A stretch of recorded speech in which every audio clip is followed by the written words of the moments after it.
मी कसं सांगतो, मग तुम्ही कुठेही जा, कुठल्याही देवळात जा, कुठल्याही धर्माच्या देवळात जा, कुठल्याही तीर्थक्षेत्रात जा,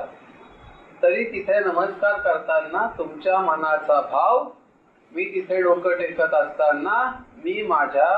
सद्गुरूंच्याच पायावर डोकं ठेवतो आहे, असा असायला हवा. आणि तसा जर तुमचा भाव असेल आणि उद्या तुम्ही गजानन महाराजांच्या पायावर जरी डोकं ठेवलं आणि जर तुम्ही साईबाबांचे भक्त असाल किंवा कोणाचे अन्य असाल आणि तुमचा भाव जर तो असेल की गजानन महाराजांचे पाय धरताना साईबाबा तुम्हाला मी नमस्कार करतो, असं तुम्ही जरी म्हणालात आणि तो तुमचा भाव जरी जागा असला तरी गजानन महाराज जागेवरनं उठून तुम्हाला मारणार नाही, कारण ते गजानन महाराज आहेत. जे मारायला उठतात ते पूर्ण